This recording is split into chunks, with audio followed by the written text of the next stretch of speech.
اور ایک کونے میں رو رہا ہے کہ میں اس کو نہ دیکھ نہ سکوں، کسی کے چہرے پر امید کے آثار نہیں، سب میری موت کے انتظار میں ہیں کہ بس اب ختم اب ختم اب ختم۔ قررہ بالفنا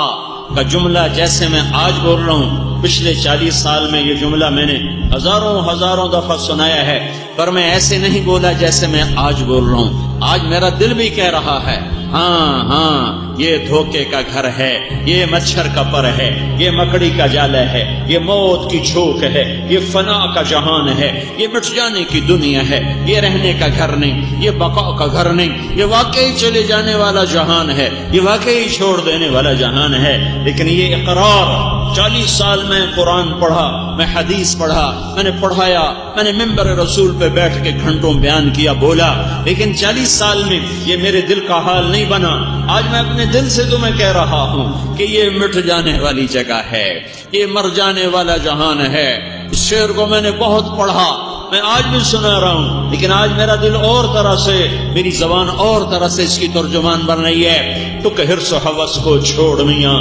مت دیس بدیس پھرے مارا، قذاق اجل کا لوٹے ہے دن رات بجا کر نقارا، کیا بدیا بھینسا بیل شتر، کیا گونی پلہ سر بھارا، کیا گیہوں چاول موٹ مٹر، کیا آگ دھواں اور انگارا، سب ٹھاٹھ پڑا رہ جائے گا جب لاد چلے گا بنجارا۔ ہاں میں نے دیکھا، موت کی آہٹ کو سنا، موت کی آہٹ کو سنا۔ قررہ بالفنا، امام علی بن ابی طالب کا یہ جملہ مجھے آج سمجھ میں آیا، 6 تاریخ کو سمجھ میں آیا،